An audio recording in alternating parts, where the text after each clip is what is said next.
Algorithm എന്താണ്, അൽഗോരിതത്തിന്റെ characteristics, advantages, example തുടങ്ങിയ കാര്യങ്ങൾ നമ്മൾ കഴിഞ്ഞ ക്ലാസ്സിൽ നോക്കിയിരുന്നു. അപ്പം ഈ ക്ലാസ്സിൽ നമ്മൾ ഒരു പ്രോബ്ലം തന്നു കഴിഞ്ഞു കഴിഞ്ഞാൽ അതിൻ്റെ അൽഗോരിതം എങ്ങനെയാണ് എഴുതുന്നതെന്നാണ് നോക്കുന്നത്. അപ്പോൾ ഇവിടെ നമ്മളൊരു എക്സാമ്പിൾ എടുത്തിട്ടുണ്ട്. എക്സാമ്പിളിൻ്റെ സഹായത്തോടെയാണ് നമ്മൾ എക്സ്പ്ലെയിൻ ചെയ്യാനായിട്ട് പോകുന്നത്. നമ്മൾ തന്നിരിക്കുന്ന ക്വസ്റ്റ്യൻ എന്ന് പറയുന്നത് algorithm to find the area of rectangle. ഒരു റെക്ടാങ്കിളുടെ ഏരിയ കണ്ടുപിടിക്കാനുള്ള അൽഗോരിതം എഴുതുക. അതാണ് നമുക്ക് തന്നിരിക്കുന്ന ടാസ്ക്. ഇവിടെ നമുക്കറിയാം റെക്ടാങ്കിളിൻ്റെ ഏരിയ എന്ന് പറഞ്ഞു കഴിഞ്ഞാൽ അതിൻ്റെ രണ്ട് സൈഡ്സ് തമ്മിൽ മൾട്ടിപ്ലൈ ചെയ്ത് കിട്ടുന്ന വാല്യൂ ആണ്. അപ്പോൾ നമുക്കറിയാം റെക്ടാങ്കിളിന് രണ്ട് സൈഡ്സ് ഉണ്ട്, ലെങ്ത്, ബ്രെഡ്ത്ത്. ഇത് പല രീതിയിൽ പറയാറുണ്ട്. ഹൈറ്റ്, വിഡ്ത്ത് എന്ന് പറയാറുണ്ട്, ലെങ്ത്, വിഡ്ത്ത് എന്നൊക്കെ പറയാറുണ്ട്. നമ്മളിവിടെ എടുത്തിരിക്കുന്ന യൂണിറ്റ് എന്ന് പറയുന്നത് ലെങ്ത്, ബ്രെഡ്ത്ത് എന്നുള്ള വാല്യൂസ് ആണ് നമ്മളിവിടെ യൂസ് ചെയ്യുന്നത്. അപ്പം നമ്മൾ ആദ്യം നിങ്ങൾക്ക് കൺഫ്യൂഷൻ ഉള്ളവർ എന്ത് ചെയ്യുക, അങ്ങനെ ഒരു ക്വസ്റ്റ്യൻ കിട്ടുമ്പോൾ തന്നെ സൈഡിൽ ഒരു റെക്ടാങ്കിൾ വരയ്ക്കുക, അതിൻ്റെ സൈഡ്സ് മാർക്ക് ചെയ്യുക, എന്നിട്ട് ഇക്വേഷൻ എഴുതി വയ്ക്കുക. ഇക്വേഷൻ എന്താണ്? Area of rectangle is equal to length into breadth. അതിൻ്റെ രണ്ട് സൈഡ്സിൻ്റെ വാല്യൂസ് തമ്മിൽ മൾട്ടിപ്ലൈ ചെയ്യുക. അപ്പോൾ നമുക്ക് അൽഗോരിതം എഴുതാനായിട്ട് തുടങ്ങും. അപ്പോൾ ആദ്യമേ നമ്മൾ എന്ത് എഴുതും?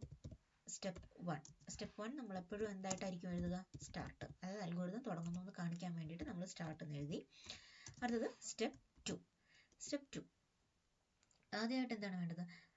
ഏരിയ കണ്ടുപിടിക്കണം അല്ലേ? ഏരിയ കണ്ടുപിടിക്കണമെങ്കിൽ എന്ത് വേണം? ഇൻപുട്ട് വേണം, അതായത് വാല്യൂസ് വേണം. ലെങ്ത്തിൻ്റെയും ബ്രെഡ്ത്തിൻ്റെയും വാല്യൂസ്, സൈഡ്സിൻ്റെ വാല്യൂസ് ഉണ്ടെങ്കിൽ മാത്രമേ നമുക്ക് എന്ത് കണ്ടുപിടിക്കാനായിട്ട് പറ്റത്തുള്ളൂ? ഏരിയ കണ്ടുപിടിക്കാനായിട്ട് പറ്റത്തുള്ളൂ. ഇവിടെ സൈഡ്സിൻ്റെ വാല്യൂ നമുക്ക് തന്നിട്ടില്ല. അപ്പോൾ നമ്മൾ ആദ്യമത്തെ സ്റ്റെപ്പ് എന്തായിരിക്കണം? നമുക്ക് വാല്യൂസ് റീഡ് ചെയ്യണം. അതായത് യൂസറിനോട് ഈ പറയുന്ന വാല്യൂസ് എൻ്റർ ചെയ്യാനായിട്ട് നമ്മൾ പറയണം. അപ്പോൾ നമ്മൾ കമ്പ്യൂട്ടറിനോട് പറയുകയാണ്, read the values of length and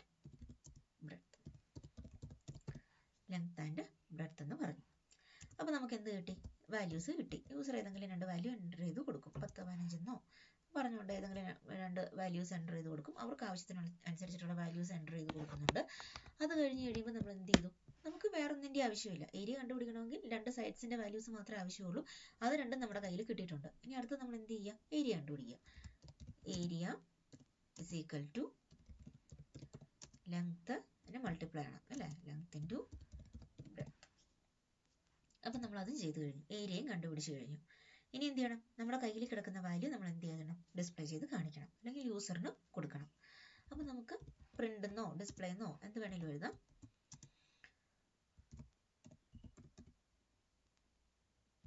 display area, ഇത്രേ ഉള്ളൂ. സ്റ്റെപ്പ് 5 എന്ന് പറയുന്നത് എന്താണ്? സ്റ്റോപ്പ്. നമ്മൾ അൽഗോരിതം എഴുതി. അപ്പം ഇതാണ് ഒരു റെക്ടാങ്കിളുടെ ഏരിയ കണ്ടുപിടിക്കാനുള്ള അൽഗോരിതം എന്ന് പറയുന്നത്. അപ്പം ആ പ്രോബ്ലം തന്നിട്ടുണ്ട്, ഏരിയ ഓഫ് റെക്ടാങ്കിൾ. അതിൻ്റെ സ്റ്റെപ്സ് ആണ് നമ്മളിവിടെ എഴുതിയിരിക്കുന്നത്. ആദ്യം നമ്മൾ സ്റ്റാർട്ട് എന്ന് എഴുതി. പിന്നെ എന്ത് ചെയ്തു? ലെങ്ത്, ബ്രെഡ്ത്ത് രണ്ട് വാല്യൂസ് ആണ് നമുക്ക് ആവശ്യമുള്ളത്. അത് രണ്ടും നമ്മൾ റീഡ് ചെയ്തു. അടുത്ത് എന്ത് ചെയ്തു? ഇത് രണ്ടും കൂടെ മൾട്ടിപ്ലൈ ചെയ്ത് കഴിയുമ്പോൾ നമുക്ക് ഏരിയ കിട്ടി. എന്നിട്ട് ആ ഏരിയ നമ്മൾ എന്ത് ചെയ്തു? പ്രിന്റ് ചെയ്ത് കാണിച്ചു. പ്രിന്റ് എന്നോ ഡിസ്പ്ലേ എന്നോ എന്ത് വേണമെങ്കിലും എഴുതാം. ഇവിടെ റീഡിന് പകരം റീഡ് എന്നോ ഇൻപുട്ട് എന്നോ എന്ത് വേണമെങ്കിലും എഴുതാം. 3 കാര്യങ്ങൾ ഇവിടെ പറയുന്നുള്ളൂ. അപ്പോൾ ഈ രീതിയിൽ ഏറ്റവും ഷോർട്ടായിട്ട് അൽഗോരിതം എഴുതാനായിട്ട് നോക്കുക. ഓക്കെ. ഇനി നമ്മളോട് വേറൊരു എക്സാമ്പിൾ നമുക്ക് നോക്കാം. അതിൻ്റെ അകത്ത് നമുക്ക് ഏരിയയും പെരിമീറ്ററും കണ്ടുപിടിക്കാനായിട്ട് പറഞ്ഞിട്ടുണ്ടെന്ന് വിചാരിക്കുക.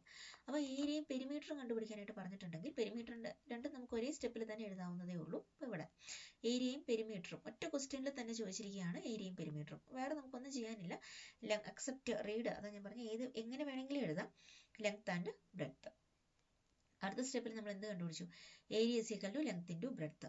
തൊട്ടടുത്ത സ്റ്റെപ്പിൽ നമ്മൾ എന്ത് ചെയ്തു? പെരിമീറ്റർ കണ്ടുപിടിച്ചു. പെരിമീറ്ററിൻ്റെ ഇക്വേഷൻ എന്ന് പറയുന്നത് 2 ഇൻറ്റു ലെങ്ത് പ്ലസ് ബ്രെഡ്ത്ത്. ലെങ്ത്തും ബ്രെഡ്ത്തും കൂടി സം ചെയ്തിട്ട് ആ വാല്യൂവിനെ നമ്മൾ എന്ത് ചെയ്തു? 2 കൊണ്ട് മൾട്ടിപ്ലൈ ചെയ്തിരിക്കുന്നു. എന്നിട്ട് നമ്മൾ ഏരിയ പ്രിന്റ് ചെയ്തു. എന്നിട്ട് നമ്മൾ പെരിമീറ്റർ പ്രിന്റ് ചെയ്തു. അപ്പോൾ ഈ എക്സാമ്പിൾ നോക്കി കഴിയുമ്പോൾ നിങ്ങൾക്ക് മനസ്സിലാകും.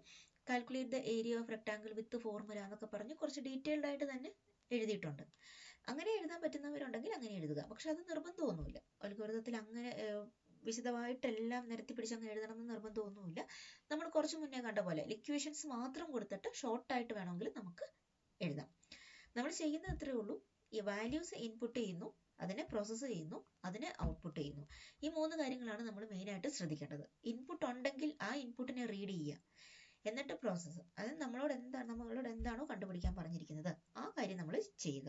നമ്മുടെ നമ്മുടെ കയ്യിൽ കിടക്കുന്ന വാല്യൂവിനെ നമ്മൾ എന്ത് ചെയ്യുന്നു, ഔട്ട്പുട്ട് ചെയ്ത് കാണിക്കുക. ഈ 3 കാര്യങ്ങൾ മാത്രം നമുക്കൊരു പ്രോബ്ലം തന്നു കഴിഞ്ഞു കഴിഞ്ഞാൽ നമ്മൾ ശ്രദ്ധിച്ചാൽ മതി. എന്തൊക്കെയാണ്? Input, process, output. അതായത് നമുക്ക് വാല്യൂസ് റീഡ് ചെയ്യാനുണ്ടെങ്കിൽ, ഇൻപുട്ട് ഏതെങ്കിലും നമുക്ക് ആവശ്യമുണ്ടെങ്കിൽ അതിനെ ആദ്യമേ തന്നെ എന്ത് ചെയ്യുക, റീഡ് ചെയ്യുക. എന്നിട്ട് നമുക്ക് ഇക്വേഷൻസ് ഉണ്ടാവും അല്ലെ, ആ തന്നേക്കുന്ന വാല്യൂ നമ്മൾ റീഡ് ചെയ്ത് കിട്ടിയിരിക്കുന്ന ഡാറ്റേനെ നമ്മൾ എന്ത് ചെയ്യുക, പ്രോസസ്സ് ചെയ്യുക. എന്നിട്ട് എന്ത് ചെയ്യുക, ഔട്ട്പുട്ട് ചെയ്യുക. നമുക്ക് തന്നിരിക്കുന്ന റിസൾട്ട്, കിട്ടിയിരിക്കുന്ന റിസൾട്ടിനെ നമ്മൾ എന്ത് ചെയ്യണം, യൂസറിന് കൊടുക്കണം. അത് ഔട്ട്പുട്ട് ചെയ്യുക. ഈ 3 കാര്യങ്ങളും വന്നിട്ടുണ്ടോ എന്ന് മാത്രം ശ്രദ്ധിക്കുക. അത് ആ ഓർഡറിൽ തന്നെ, ആദ്യം വാല്യൂസ് ആവശ്യമുള്ളതെല്ലാം ഇൻപുട്ട് ചെയ്യുക, പിന്നെ അതിനെ പ്രോസസ്സ് ചെയ്യുക, പിന്നെ ഔട്ട്പുട്ട് കൊടുക്കുക.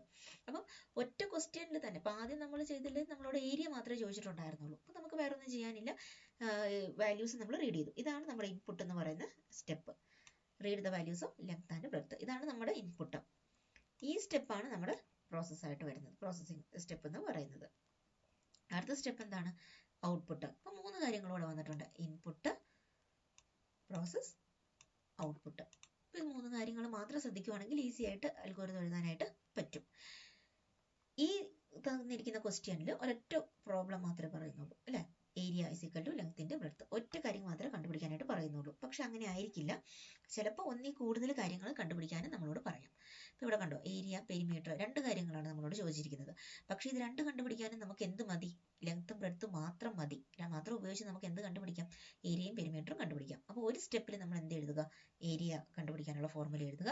തൊട്ടടുത്ത സ്റ്റെപ്പിൽ നമ്മൾ എന്ത് എഴുതുക, പെരിമീറ്റർ കണ്ടുപിടിക്കാനുള്ള ഫോർമുല എഴുതുക. എന്നിട്ട് എന്ത് ചെയ്യുക, ഏരിയയും പെരിമീറ്ററും പ്രിന്റ് ചെയ്യുക, ദെൻ സ്റ്റോപ്പ്. അതാണ് വളരെ ഏറ്റവും സിമ്പിളായിട്ട് അൽഗോരിതം എഴുതുന്നത് രീതി ഇതാണ്. ഇനി അവിടെ നിങ്ങൾക്ക് നോക്കിയാൽ മനസ്സിലാവും, സ്റ്റെപ്പ് 2 എന്ന് പറഞ്ഞുകൊണ്ട് ഡിക്ലെയർ വേരിയബിൾസ് എന്ന് പറഞ്ഞ് എഴുതിയിട്ടുണ്ട്. തൽക്കാലത്തേക്ക് നിങ്ങൾ അങ്ങനെയൊന്നും എഴുതാനായിട്ട് പോകണ്ട. അത് നമ്മൾ സി പ്രോഗ്രാം പഠിച്ചു കഴിയുമ്പോൾ നിങ്ങൾക്ക് ഈ സ്റ്റെപ്പ്, ഇതിന്റെ സിഗ്നിഫിക്കൻസ് എന്താണെന്ന് അന്നേരം മനസ്സിലാവും. നമ്മൾ യൂസ് ചെയ്യുന്ന വേരിയബിൾസ് നമ്മൾ ഒന്ന് ഡിക്ലെയർ ചെയ്യുന്നു, തൊട്ട് മുകളിലേക്കായിട്ട് ഒരു ആദ്യമായിട്ട് ഡിക്ലെയർ ചെയ്യുന്നു. അത് ഡിക്ലെയർ ചെയ്ത് കഴിഞ്ഞാൽ നമുക്ക് എവിടെ വേണമെങ്കിലും അതിനെ യൂസ് ചെയ്യാം. നമ്മൾ ഇത്ര വേരിയബിൾസ് ആണ് നമ്മുടെ അൽഗോരിതത്തിൽ യൂസ് ചെയ്യുന്നത് എന്ന് കാണിക്കാനായിട്ടാണ് നമ്മളിവിടെ എഴുതിയിരിക്കുന്നത്. അതെന്താണെന്നുള്ളത് നമുക്ക് സി പ്രോഗ്രാം പഠിച്ചു കഴിയുമ്പോൾ മനസ്സിലാകും. ഇപ്പം നിങ്ങൾ അതിനെക്കുറിച്ചൊന്നും ചിന്തിക്കേണ്ട. ഇൻപുട്ട്, പ്രോസസ്, ഔട്ട്പുട്ട്, ഈ 3 കാര്യങ്ങൾ മാത്രം നിങ്ങൾ ശ്രദ്ധിച്ചാൽ മതിയായിരിക്കും. അങ്ങനെ നോക്കുവാണെങ്കിൽ നമുക്ക് ഈസി ആയിട്ട് അൽഗോരിതം എഴുതാനായിട്ട് പറ്റും. അപ്പം നമ്മൾ പഠിച്ചത് എന്തായിരുന്നു, ഒരു റെക്ടാങ്കിളിന്റെ ഏരിയ കണ്ടുപിടിക്കുക, അതിന്റെ അൽഗോരിതം എങ്ങനെയാണ് എഴുതുന്നതെന്നാണ് നമ്മൾ നോക്കിയത്.